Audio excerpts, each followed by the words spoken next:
야, 우리 꼬맹이가 보내줬어. 아,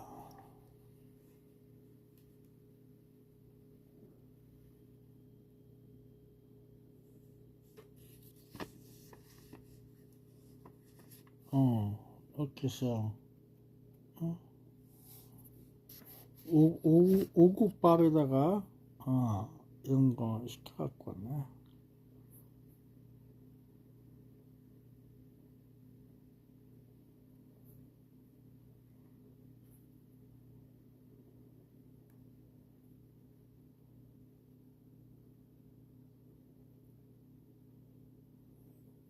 잘 먹을게요. 고마워요.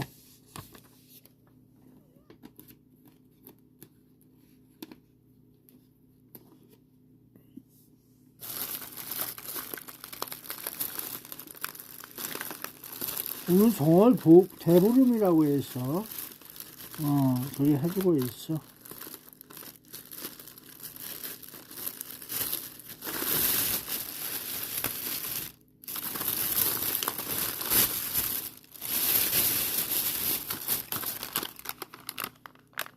그래, 한청기도 있고. 야, 나물, 나물 부침인가? 나물 할수 있고. 나물도 있어. 여기,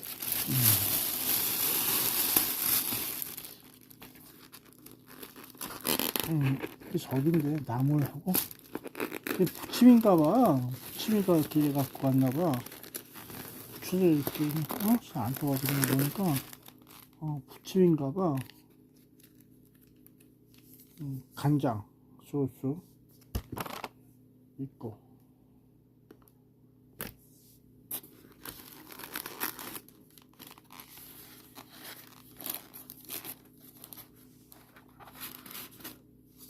이거 부침이다, 야.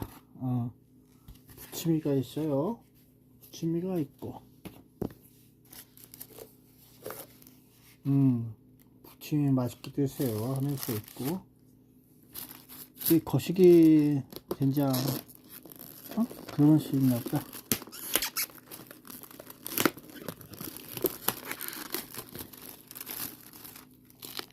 간대장인가? 그런 식이 있나 봐. 콩대장인가? 그런 식이다.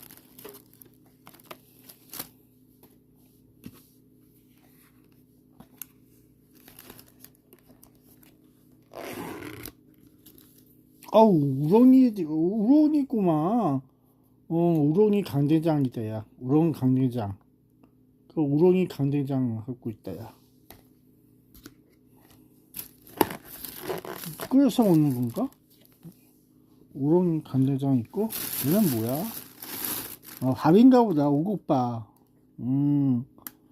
오곡밥이다, 야. 밥. 잘 먹겠습니다. 얘는 오곡밥이야. 강대장에다가, 얘 오곡밥이네. 이것이 밥이다, 야. 오곡밥 먹고 건강하시라고 잘 이렇게 해놨어. 오곡이 밥이야.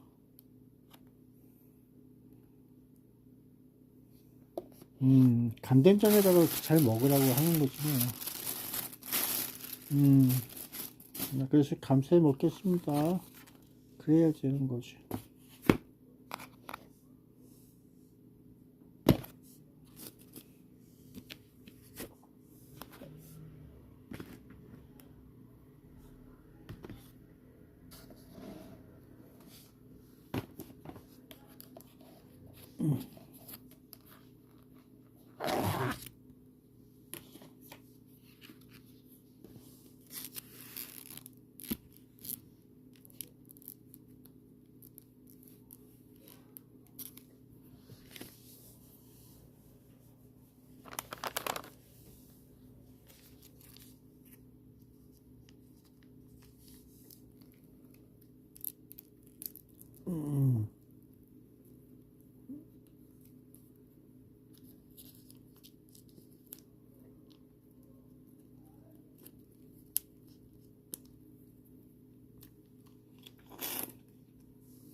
글쎄 잘 먹겠다 잘 먹겠습니다 그러면서 있어봤어요.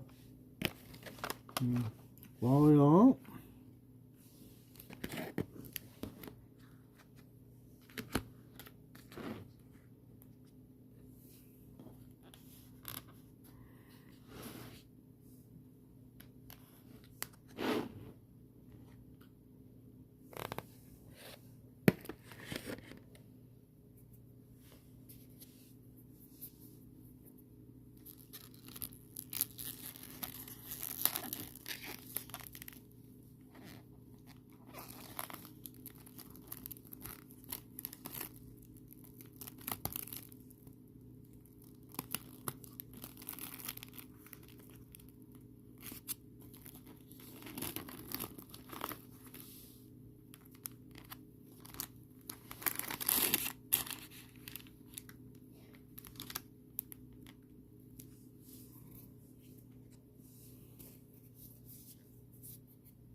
팜주 메이아에 떨어졌나 보다. 더 팜주 메이야. 야, 거기 범죄단지 아니냐? 당시 파편이 객실 쪽으로 떨어졌다면 인명 피해가 커질 수 있는 아찔한 상황이었습니다. 그리고 지금 소방차들이 막 졸지에서 달려가고 있고요. 사이렌 소리 들립니다. 깜짝 놀랐어요. 당시 인근에 있는 두바이 랜드마크 버즈 알 아랍 호텔에도 잔해가 떨어졌습니다. 민간 시설 역시 안전하지 않다는 불안감이 커지고 있습니다. 네, 이번 사태로 중동 지역에 발이 묶인 한국인을 포함해서 전체 사람들의 인원수는 얼마나 됩니까? 네, 외신은 이번 사태로 중동 전체에서 이동에 지장을 받은 관광객이 약 100만 명이라고 보도했습니다. 일단 이곳 아랍에미리트에만 2만 명이 넘게 발이 묶여있는 상황인데 이 중에 한국인은 2천 명 정도로 추정이 됩니다. 일부는 며칠 전부터 자비를 들여서 인접국인 오만으로 이동해서 무스카트 공항을 통해서 출국하고 있습니다. 네, 알겠습니다. 여기까지 듣죠. 지금까지 두바이 국제공항에서 조보경 기자가 전해드렸습니다. 네, 이번엔 중동 전쟁이 한반도 안보에 미칠 영향을 살펴보겠습니다. 전문가들은 이 전쟁으로 미국과 북한의 대화 가능성은 오히려 높아졌다고 보고 있습니다. 전쟁에 대한 부정적 여론을 돌파하기 위해선 평화적 대화가 필요하기 때문에 트럼프 행정부가 북미 대화 카드를 쓸 수 있다는 겁니다. 북한도 역시 대화를 거부하긴 어려울 것이란 분석입니다. 김한수입니다. 이란 공습 직후 외무성 담화를 내놓았던 북한은 이틀째 침묵하고 있습니다. 중동 상황을 매일 보도하던 노동신문도 외무성 담화 이후엔 보도를 하지 않고 있습니다. 북한도 비난을 자제하고 상황을 지켜보고 있는 걸로 추정되는 대목입니다. 전문가들은 이번 이란 공습 이후 북미 대화 가능성이 오히려 커졌다고 분석했습니다. 대화 자체를 거부한다면은 트럼프 대통령이 언제 돌변할지 모르기 때문에 거기에 대한 북한의 부담이 있을 수밖에 없다. 그래서 일단 회담의 가능성은 오히려 좀 더 높아지지 않았나 싶습니다. 연이어 이어진 참수작전을 지켜본 북한이 미국의 대화 요구를 계속 거절할 수는 없을 것이란 겁니다. 강대강으로 대치하기보단 대화 국면으로 전환하는 것이 북한에 유리하다는 전망도 나옵니다. 미국과 아주 극단적 대결 국면으로 가는 것은 피하는 게 북한한테 더 유리하다고 판단할 가능성이 높아요. 그러면 상황을 일단 진정시키기 위해서는 어떤 대화의 분위기가 만들어지는 게 필요합니다. 미국 역시 4월 중국 방문을 앞두고 북미 대화에 적극 나설 수 있습니다. 이란 사태가 장기화할 경우 트럼프 대통령이 악화된 여론을 전환하기 위한 카드로 활용할 수 있는 겁니다. 이란 전쟁이라는 이제 수렁의 문이 열리는 상황이기 때문에 4월 페이지 올 때는 일종의 새로운 정치적 마케팅이 필요할 수도 있거든요. 다만 북미 대화를 통해 얻을 수 있는 성과가 크지 않다면 성사되지 않을 가능성도 여전히 있습니다. JTBC 김한수입니다. 이재명 대통령이 필리핀을 국빈 방문해 마르코스 주니어 대통령과 정상회담을 했습니다.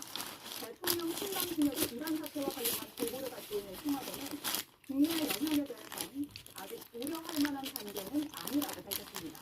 필리핀에서 최규진 기자입니다. 필리핀 마닐라 비자모 중공항에 도착한 야, 거기 6월달 정도에 문제 있어. 6월달 이후에 문제가 되는 거야. 허가하는 것으로 국빈 방문 일정을 시작한 이 대통령은 말라카냥 중에서 헤르디난도 마르코스 주니어 대통령을 만나 정상회담을 했습니다. 다 때 되면 문제가 되는 거야. 인생의 문제가 왜 그랬나? 응? 그러니까 그런 거야. 이 대통령은 부동사가 꿈이었던 마르코스 대통령에게 항공점포와 금거북선 모형 등을 선물로 준비했습니다. 특히 3377 수도 77주년 3377 두 정상은 회담에서 방산과 조선 등 뭐 이렇게 쌈을 쌈 먹어야 되는데 쌈 산도 써대 쌈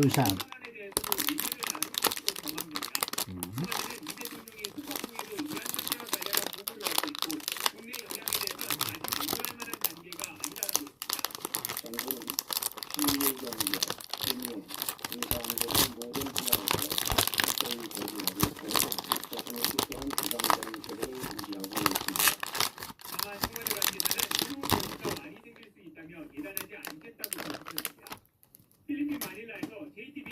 아, 3대 국민의힘은 사법개혁 3법을 반대하며 장외투쟁을 시작했습니다. 대통령 거부권을 행사해달라며 대통령도 없는 청와대를 향했는데요. 그마저도 윤호개인 목소리와 섞이면서 당초 주장은 묻혀버렸습니다. 오원석 기자가 취재했습니다.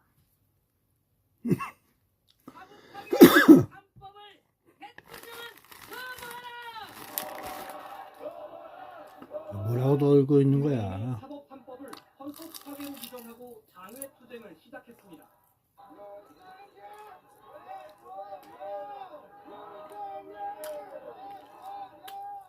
출정식에 태극기와 성조기를 들고 모인 사람들, 윤호개인 지지자들입니다. 연단에 오른 장 대표는 윤석열 전 대통령과 자신의 이름을 번갈아 연호하는 이들에게 뭐 그 사람들이 좋았었는지 연설하는 줄 알았어. 지금 불러주는 줄 알았어. 여러 목소리로 갈라지면 어떤 목소리도 들리지 않습니다. 대표인 자신을 중심으로 싸우자며 강한 파케 전륜 요구를 겨냥한 걸로 보입니다. 지도부가 선두에 선 행진은 침묵 속에 진행됐습니다. 미리 집회 신고를 안 해 의원 70여 명은 피켓을 내려놓고 후보도 외치지 못했습니다.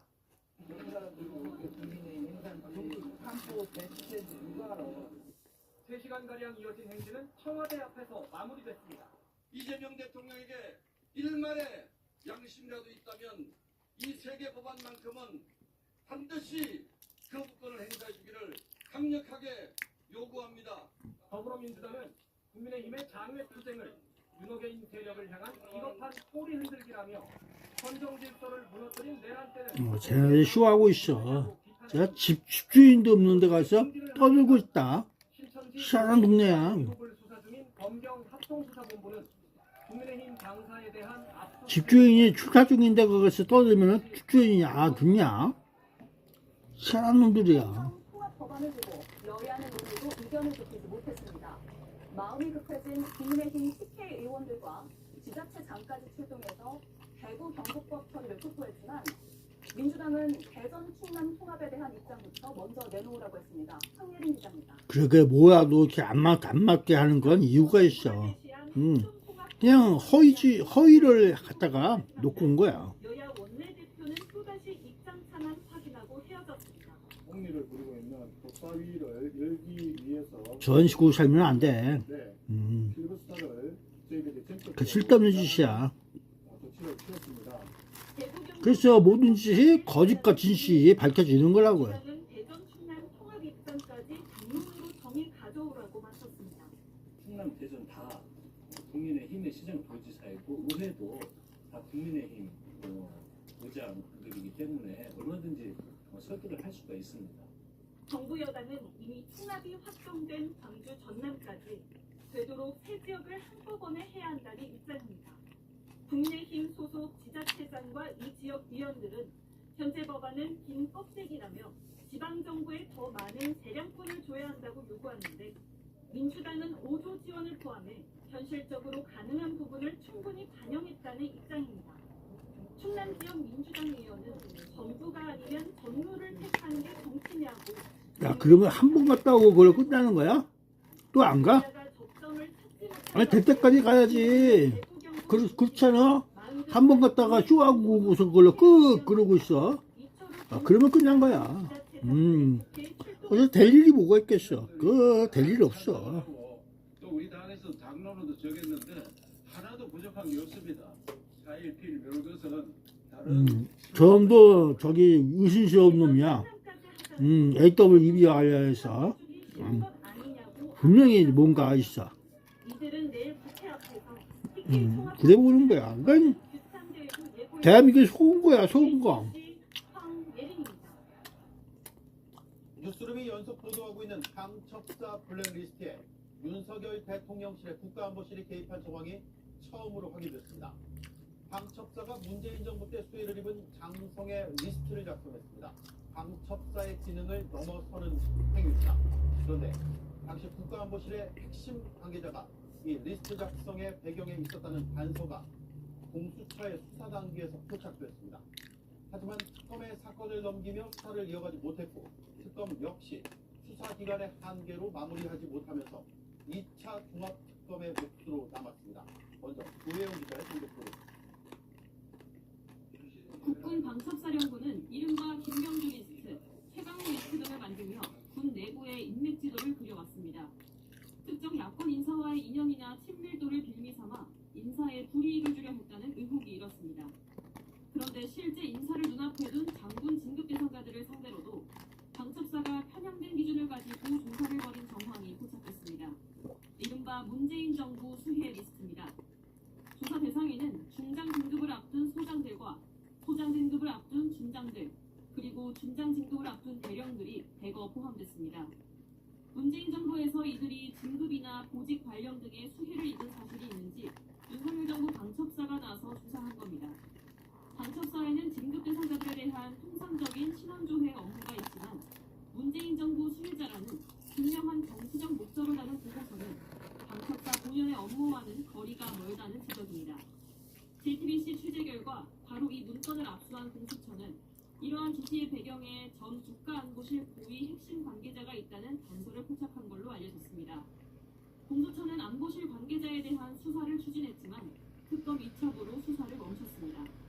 당시 윤석열 대통령실이 블랙리스트 문건을 보고받았는지 보고를 넘어 직접 지시까지 했는지는 2차 종합특검이 밝혀내야 합니다. JTBC 조혜연입니다. 방첩사는 진보 성향의 군 판사까지 선별해 분류한 것으로 바뀌었습니다. 계엄 상황에선 군사법원이 재판을 담당합니다. 이 블랙리스트가 단순한 동향 보고가 아닌 계엄 대비용이라는 의혹이 제기되는 이유입니다. 정수아 기자의 단독 보도. JTBC 취재 결과 12.3 비상겸 1년 전쯤인 2023년 11월 여인영 전 사령관 부임 뒤 방첩사는 군 판사들을 정치 성향별로 선별한 것으로 파악됐습니다. 진보 보수 등 정치적 성향을 파악해 진보 성향의 군 판사까지 선별 분류했습니다. 나승민 당시 방첩사 신원보안실장은 국회에서 12.3 계엄 당일까지 여인영 전 방첩사령관이 군 판사들의 동향 파악을 지시했다고 증언했습니다. 사령관이 절 불러서 대령 1명, 중령 2명, 소령 1명, 총 4명을 인적사항을 불러줬고 제가 사무실에 복귀한 후 인적사항을 확인해 4명 모두 동판사였습니다. 내란 우두머리 1심에선 계엄 당일 방첩사가 포고령 위반자 검거를 위해 체포조를 동원한 사실이 인정됐습니다. 군판사 성향을 분류해 관리하려던 것과 체포조 동원 사이의 관련성 역시 종합특검에서 다뤄져야 할 주요 수사 대상입니다. 나아가 방첩사는 군판사 임명 및 해임 절차까지 검토한 것으로 파악됐습니다. 군판사들의 성향을 지속적으로 수집했을 뿐 아니라 이 활동이 계엄을 대비한 것이란 정황까지 나온 겁니다. 계엄법은 비상계엄 상황에서 내란 등 중요 범죄들에 대한 재판을 군사법원이 맡도록 정하고 있습니다. 군판사의 성향을 가려내는 시도가 비상계엄 상황을 대비한 건지 2차 종합특검이 가려내야 합니다. JTBC 정선입니다. 방첩사의 블랙리스트엔 군인뿐 아니라 국방부의 민간인 공무원에 대한 정보 보고도 다수 포함되어 있는 것으로 확인됐습니다. 특히 이 동향 보고에는 국방부 안의 호남 출신 공무원이 별도로 분류되어 있었습니다. 행정고시 출신 간부들, 국방과학연구소장에 지원한 대학 교수들도 동향 수집 대상이 됐습니다. 윤정주 기자가 취재했습니다. 내란 특검과 공수처가 확보한 방첩사 블랙리스트용 문건은 국방부 공무원을 대상으로 한 동향 보고서가 포함됐습니다. JTBC 취재 결과 문건엔 호남 출신 국방부 공무원을 따로 분류하고 행정고시 출신 국방부 간부들의 신상과 동향을 정리한 보고서가 포함된 것으로 파악됐습니다. 앞서 방첩사가 광주진흥부와 인천부, 전남 순천고 등 호남권 고등학교 출신 장군들을 따로 관리한 정황이 알려졌는데 이번엔 국방부 소속 공무원까지 지역과 입직 경로를 따져가며 블랙리스트를 만든 정황이 드러난 겁니다. 방첩사는 또 국방부 산하 연구기관인 국방과학연구소장에 지원한 대학 교수들의 동향도 정리해 보고서로 만들었습니다. 현행법상 방첩사는 군무원과 국방과학연구소장 후보자에 대한 시험조회 권한을 가지고 있습니다. 국방부 공무원 중엔 군무원이 아닌 민간인도 있는 만큼 수사를 통해 방첩사가 누구에 대해서 왜 이런 보고서를 만든 건지 밝혀져야 할 것으로 보입니다. 특히 이런 보고서들이 당시 대통령실 내 국가안보실 지시로 작성된 정황이 있는 만큼 누구 지시로 보고서가 작성됐는지도 규명이 필요합니다. 2차 특검이 조만간 관련 자료를 넘겨받아 확인에 나섭니다. JTBC 윤정수입니다. 사법 불신을 자초했다며 사퇴 압박을 받고 있는 조희대 대법원장이 오늘 입장을 밝혔습니다. 사법개혁 3법에 대해 사실상 반대 목소리를 냈습니다. 갑작스러운 변화가 국민에게 도움이 될지 숙고해달라면서 법관을 악마화해선 안 된다고 했습니다. 민주당 의원들은 이 발언을 비판하며 또다시 사퇴를 요구했습니다. 신가은 기자가 보도합니다. 조희대 대법원장이 사법개혁 3법이 국회를 통과한 이후 처음으로 입을 열었습니다. 출근길에 기자들과 만나 세상에 완벽한 제도는 없고 개선해 나가야 하는 점에 대해선 동의한다며 다만 갑작스러운 대변혁이 국민에게 도움이 될지 해가 될지 마지막까지 한 번 더 심사숙고해주길 간곡히 부탁한다고 말했습니다. 그러면서 우리 제도를 근거 없이 폄훼하거나 개별 재판을 두고 법관을 악마화하는 건 바람직하지 않다고 했습니다. 사실상 공개적으로 반대 입장을 밝힌 겁니다. 사법개혁 3법은 민주당 주도로 지난주 국회 문턱을 넘었습니다. 의도적으로 법을 잘못 적용한 판사나 검사 등을 처벌하는 법 왜곡죄 신설과 대법원 확정 판결에 대해 헌법 소원을 제기할 수 있는 재판 소원제 도입, 대법관을 14명에서 26명까지 늘리는 대법관 증원이 핵심입니다. 사법부에선 법 왜곡죄가 시행되면 상급심에서 판단이 뒤집힐 경우 수사 주체와 법관을 모두 고소하는 혼란이 초래될 수 있다는 등의 우려가 나왔지만 민주당은 사법 신뢰 하락이 개혁의 이유라고 강조했습니다. 사법개혁이 사법부 독립의 길임에도 불구하고 반대로 거꾸로 지금 하고 있는 거예요.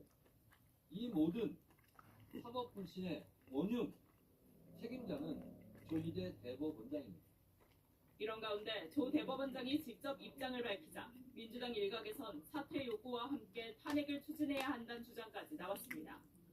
조 대법원장은 이번 발언이 대통령의 거부권 행사를 요청하는 의미인지 묻는 기자들 질문엔 즉답하지 않았습니다. JTBC 신가은입니다. 이진관 재판관으로부터 감치를 선고받은 권우현 변호사에 대해 사실상 감치 집행이 어려워졌습니다. 집행 기한이 내일까지인데 김용현 전 장관 측인 권 변호사가 의뢰인 재판에서 자취를 감췄기 때문입니다. 재판장에게 해보자는 거냐고 말해서 추가 감치 선고까지 받은 거였는데 이렇게 법원 제재를 무력화한 겁니다. 김지은 기자가 보도합니다. 김용현 전 국방부 장관의 변호인인 권우현 이하상 변호사는 지난해 11월 감치 명령을 받았습니다. 한덕수 전 국무총리 재판에서 자리 문제로 논란을 빚다 회정 명령을 받았지만 계속 소란을 피웠기 때문입니다. 지금 하시면 감사합니다. 나가십시오. 말씀하시면 감사합니다. 자, 감사합니다. 두 변호사는 감치 15일을 선고받았는데 권우현 변호사는 감치 재판에서까지 재판부의 모욕적 발언을 해 감치 5일을 추가로 선고받았습니다.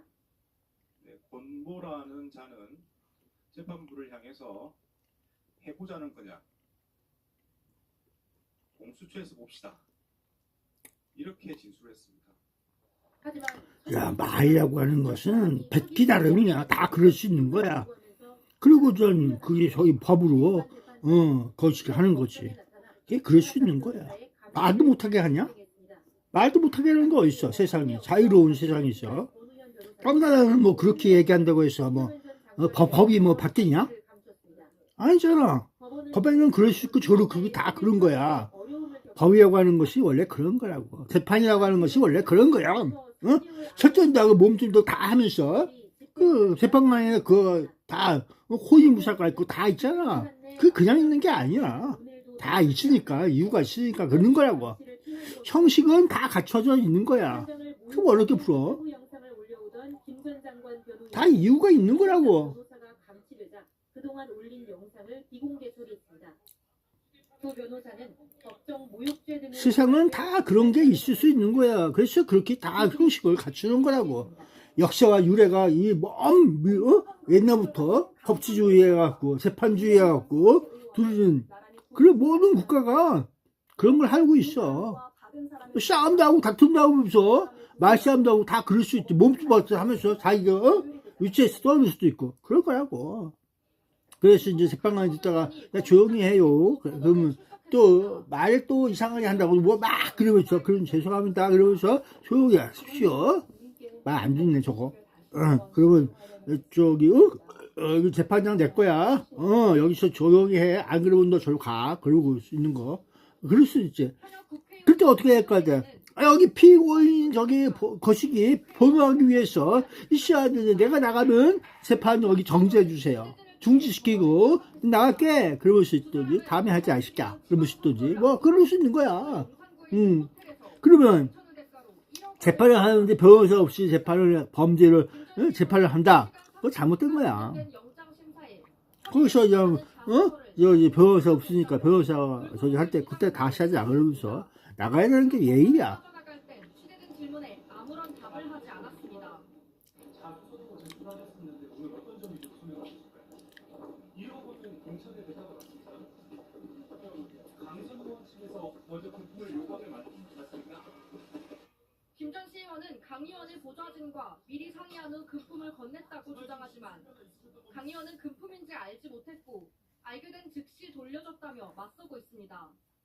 두 사람은 늦은 밤 법원의 결정이 나올 때까지 서울 마포경찰서 유치장에서 대기할 예정입니다. JTBC 조율입니다. 반포대교에서 추락한 포르쉐 차량에서 프로포폴 등 약물이 무더기로 나와 누가 이 많은 약물을 줬는지가 수사의 핵심이었죠.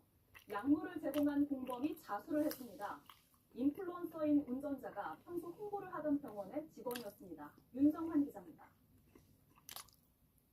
검정 포르쉐 차량 한 대가 다리 아래로 곤두박질 칩니다. 차량은 추락하면서 강변북로를 달리던 벤츠 차량을 덮친 뒤 한강 둔치로 떨어졌습니다. 포르쉐 운전자는 30대 여성 A씨로 약물을 투약한 상태로 운전을 하다 사고를 냈고 지난달 27일 구속됐습니다. 가해과실과 위반 혐의와 약물 운전 혐의 모두 인정하시나요? 사고 당시 A씨 차에선 향정신성 의약품인 프로포폴과 주사기가 무더기로 발견됐습니다. 경찰은 이 약물의 출처를 두고 수사를 이어왔습니다. 그런데 어제 A씨에게 약물을 건넨 공범이 경찰에 자진 출석해 조사를 받은 것으로 확인됐습니다. 공범은 인플루언서이자 병원 마케팅 대행업체 대표인 A씨와 사고 전부터 업무상 관계를 맺어온 병원의 직원으로 파악됐습니다. 경찰은 공범이 A씨에게 약물을 제공한 구체적인 경위와 정상적인 처방 절차가 있었는지 확인할 계획입니다. 또 당초 약물운전과 마약류관리법 위반 혐의로 구속된 A씨에게 위험운전 치상 혐의를 추가로 적용했습니다. 단순히 약물을 투약하고 운전했을 뿐 아니라 실제 사고로 사람을 다치게 해 죄질이 더 무겁다고 판단했습니다. JTBC 윤정환입니다. 태풍이 온 줄 알았다. 남해안과 제주에 강풍이 불면서 피해가 잇따랐습니다. 나무가 부러지고 벽이 뜯겨 나갔는데 피해 신고가 수십 건에 달했습니다. 구석찬 기자가 보도합니다. 다나온 비바람에 야자수들이 사방으로 휘청입니다. 현수막은 이리저리 찢긴 채 소봉을 맴돕니다. 어제부터 오늘 새벽까지 강풍특보가 이어진 제주는 나무와 전신주가 부러지고 쓰러지는 등 피해 신고 37건이 접수됐습니다. 소속 20m, 시속 70km가 넘는 태풍급 강풍이었습니다. 밤사이 외도동 한 건물은 외벽 구조물이 떨어져 나가 뼈대를 드러냈고 차도와 인도 위로 파편을 쏟아냈습니다. 이것이 막 불린다 돌아다니고 교통에도 불편하고 사람들 다니는데 불편하니까 제주와 다른 지역을 잇는 모든 여객선은 터미널에 묶였고 항공편도 벼랑이 속출했습니다. 완도 기준으로는 한 2,000명 정도 됐고 아마 목포도 한 2, 3,000명 될 거고. 부산에서도 이틀 동안 28건의 피해가 발생했습니다. 부산 기장에서 울산으로 향하는 국도 아래 몰망태 옹벽입니다. 강풍에 세찬 비까지 몰아치면서 5m 높이 옹벽 20m 구간이 맥없이 무너져 내렸습니다. 대학 기숙사 외벽은 외장재가 떨어져 나갔고 도로 위 전선이 끊어져 긴급 보수 작업이 벌어졌습니다. 내가 날아갈 경로로 바람이 불었습니다. 또 해풍내기로 바람이 돌아서 남해안에 걸쳐있던 저기압이 동해상으로 빠져나가면서 불어닥친 북동풍에 울산에서도 440세대가 정전 사태를 겪어야 했습니다. JTBC 구석찬입니다. 폭설이 내린 강원 산지 모습 어제도 전해드렸는데요. 밤사이 눈이 더 내렸습니다. 성인 남성의 무릎 높이만큼 쌓인 곳도 있었는데요. 때 아닌 설경은 아름다웠지만 곳곳에서 눈 피해도 이어졌습니다. 조승현 기자.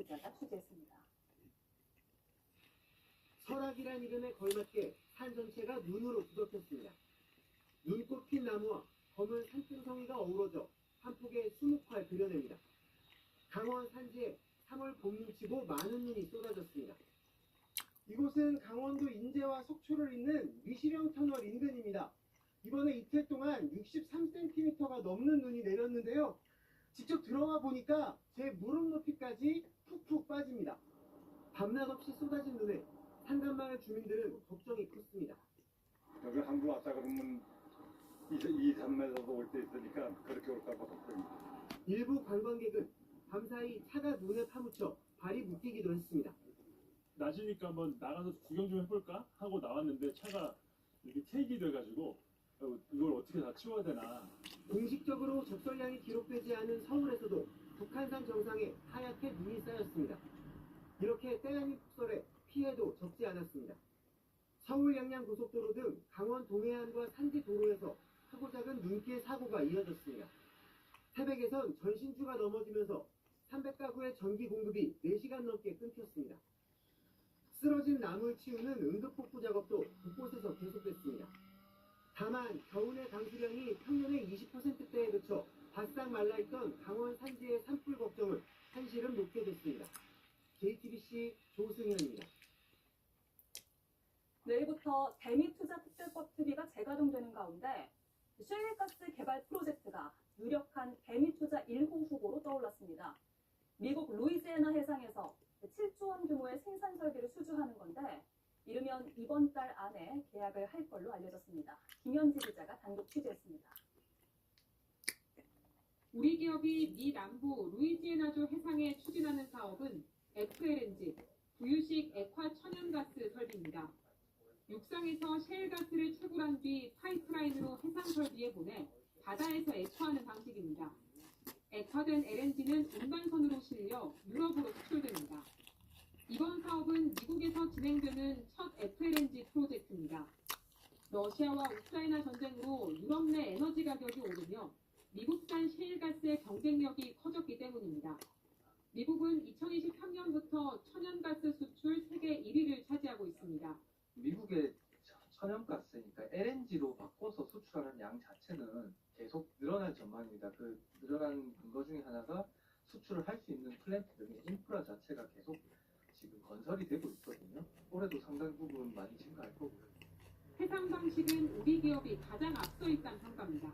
해양 플랜트 중에서는 FLNG가 이제 가장 좀 기술적인 난이도도 있고 비용도 굉장히 좀 그 고가의 장비이기도 한데요. 이런 부분에 있어서는 사실 우리나라가 전 세계적으로 굉장히 좀 경쟁력이 있는 부분이기 때문에 우리나라가 좀 다른 데보다는 좀 앞서갈 수 있는 프로젝트이고요. 이번 프로젝트는 미국 민간 개발사가 주도하고 글로벌 자산운용사와 우리 정부의 정책펀드 등이 주요 투자자로 참여합니다. 총 사업비는 약 7조 원 규모로 이 중 4조 원가량이 FLNG 건설비로 쓰이는데 한 국내 대형 조선회사가 맡을 가능성이 큽니다. 정부 관계자는 상반기 계약이 목표인데 이르면 이달 안에 계약할 수도 있다며 대미투자 1호가 될진 지켜봐야 할 듯하다고 말했습니다. JTBC 김현지입니다. 북중미 월드컵이 딱 100일 앞으로 다가온 가운데 지금 튀르키예는 오현규 열풍으로 뜨겁습니다. 이적하자마자 3경기 연속골을 기록했는데요. 꿈의 무대를 앞둔 우리 축구대표팀 기대도 커지고 있습니다. 오선민 기자가 튀르키예에서 직접 만났습니다. 팬들이 베시타시 홈구장을 한 바퀴 크게 둘러 긴 줄을 섰습니다. 구단 스토어에서 요즘 가장 잘 팔리는 건 오현규 유니폼입니다. Bunu çok saatlidir. O yöngünü bekliyoruz burada. İnşallah denk geleceğiz. İmza istiyoruz oradan. 123년 구단 역사상 최초로 입단 후 3경기 연속골. 베식타스는 오현규에게 푹 빠졌습니다. 한국보다 더 알아보시는 분들이 많지 않을까. 그냥 지나가는 동양인 보면은 다 오오 이렇다고 하더라고요. 골을 잘 넣는 것도 있지만 진짜 사랑받는 이유는 따로 있습니다. 빠꾸 없이 받고 막 이런 축구다 보니 저한테 좀 잘 맞는 축구여서 그런가. 끝까지 싸우고 몸을 아끼지 않는 저돌적인 축구. 남들이 가지 않는 길을 갔던 게 지금의 오현규를 만들었습니다. 좀 뭐랄까 그렇게 하기 싫었거든요. 또 욕도 많이 먹고. 틀을 깨면서 자신만의 축구를 만들어 나갔고 스코틀랜드, 벨기에, 그리고 튀르키예로 옮겨가면서도 밀어붙였습니다. 전 적응의 괴물입니다. 또 그런 상황 속에서도 또 이겨내는 모습을 또 보여드려야 뭐 저희지 않겠습니까? 4년 전 월드컵에 나서긴 했지만 그땐 예비 선수였습니다. 등번호 없이 막 사진 찍는 그 시간이었어요. 아쉽다? 아쉽다도 아니고 말로 설명할 수 없는, 형용할 수 없는 그런 감정인 것 같아요. 이제는 우리 축구에 가장 기대되는 이름이 됐습니다. 강현이가 월드컵 득점왕 하겠다. 이 정도 페이스면 제가 스트라이커로서 골을 많이 넣으면 높이 올라가지 않겠습니까? 이스탄불에서 JTBC 오선민입니다. 손흥민 선수에게 마지막이 될지도 모를 북중미 월드컵은 가장 뜨거운 환호가 함께할 걸로 보입니다. 조 예선을 2위로 통과하면 손흥민 선수의 소속팀이 있는 미국 LA에서 경기가 열리는데요. 홈팬들은 벌써부터 들떴습니다. 로스앤젤레스에서 홍지은 특파원입니다. 30도를 웃도는 LAFC 훈련장. 그래도 가장 마지막까지 그라운드에 남은 건 손흥민이었습니다. 토트넘을 떠나 낯선 미국 무대로 뛰어든 지 6개월. LA는 거대한 열풍으로 화답 중입니다. 곳곳에 벽화가 들어설 정도입니다. Now we have Sunny, and that's putting this whole thing on steroids. We should see the Sunny effect being every bit as big as the Otani effect is in terms of bringing visitations from Korea. 경기장 안에서 터뜨린 멋진 꽃, 경기장 밖에서 보여준 배려와 존중의 구도. 손흥민이 메이저리그 사커의 축구 문화를 바꿔놓은 건 한두 가지가 아닙니다. Just because Son is on this team, they came to watch him, and now they're getting into the sport. So I think it's a really good addition, like getting more people to put eyes on the sport, especially like right before the World Cup. LA에 부는 순위 열풍은 석 달여 남은 월드컵을 향한 리대로 옮겨갑니다. 폭풍차고 너무 진짜 좋을 것 같아요. LA에 한국 교민분들이 많이 계시는데 손흥민 선수가 LA에서 국가대표로 뛰는 모습을 보면은 교민분들도 많이 힘이 되지 않을까. 우리 대표팀이 조 2위로 예선을 통과하면 6월 29일 바로 이곳에서 운명의 32강전을 치릅니다. 손흥민이 이끄는 우리 대표팀의 뜨거운 월드컵 여정, 그 발걸음이 이곳 LA까지 이어질지 팬들의 이목이 쏠리고 있습니다. 손흥민의 마지막 월드컵은 6월 12일 우리나라와 유럽 플레이오프 진출팀의 대결로 시작됩니다. JTBC는 지구촌 축구 축제인 월드컵의 보편적 시청권을 최대한 확보하기 위해 중계권 재판매 협상에 적극적으로 나서고 있습니다. 로스앤젤레스에서 JTBC 홍지은입니다. 네, 잔혹한 전쟁에는 심리전과 여론전도 동원됩니다. 지금 SNS 상에는 여론에 영향을 줄 수 있는 여러 사진과 영상들이 난무합니다. 하메네이가 잔해에 깔린 모습, 반대로 네타냐후가 사망했다는데요. 모두 거짓입니다. AI를 이용해서 교묘하게 만든 가짜 사진도 있습니다. 팩트 체크를 한 김혜미 기자가 나와 있습니다. 오늘 소셜미디어에서 하나하나 찾아가면서 검증을 다 했죠. 네, 그렇습니다. 가장 많이 보인 건 바로 이 사진입니다. 미국과 이스라엘의 이란 공습으로 사망한 이란 최고 지도자 하마네이의 최후 모습이다 라는 이름이 붙어 있습니다. 예, 이게 얼핏 봐서는 알 수 없을 것 같은데 어떻게 가짜로 판명이 났습니까? 일단 이 사진에 대해서 미국과 이스라엘, 이란의 공식 언급은 없었습니다. 하지만 널리 쓰이는 AI 생성 감지 도구가 있습니다. 이걸 JTBC 팩트체크팀에서 돌려보니까요. AI가 만든 사진의 가능성이 99.8%다 이렇게 나타났습니다. 예. 교차 검증을 위해서 다른 도구로 확인해봐도 결과는 같습니다. 예, 거의 100%나 다름없네요. 네, 그렇습니다. 이게 자세히 보면은 부자연스러운 모습도 있긴 하지만 그걸 일일이 다 볼 시간이 없어요. 이거 소비자들은요. 네, 그렇습니다. 또 네타냐후 이스라엘 총리가 사망했다라는 뉴스 리포트도 이렇게 돌아다녔는데요. 직접 한번 이건 들어보시죠. 예. Israeli media has confirmed the death of Prime Minister Benjamin Netanyahu. We are getting reports from Jerusalem.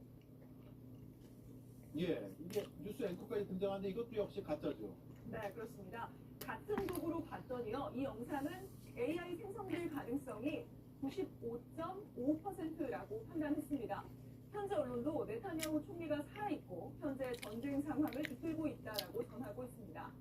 사실 이 정도가 아니라 언뜻 생각해서는 포착이 불가능할 것 같은 전쟁 공습 상황에 대한 이미지도 AI로 있는데요. 현지 시간 1일 이란이 인근에 미군 군사기지가 있는 이라크 아르빌 국제공항을 타격한 일이 실제로 있었습니다. 네. 그런데 실제보다 공습 정도와 피해를 과장한 이미지가 이렇게 퍼지기도 했습니다. 이건 구글 AI 제미나이에 넣어보니까요. AI 생성 워터마크가 확인됐습니다.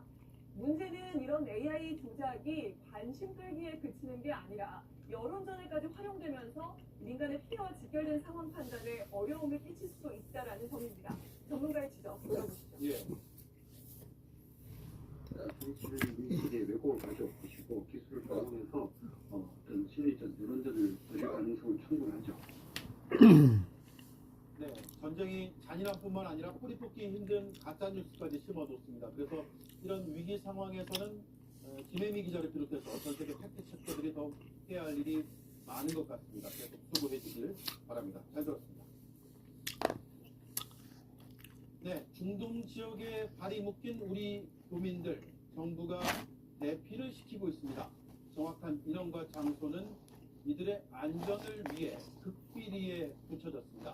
조금 전에 외교부에서 몇 가지 중요한 내용이 전해졌는데 취재 기자를 연결해서 들어보겠습니다. 김한수 기자, 이란과 이스라엘 체류 중인 교민들부터 대피를 하고 있는 거죠?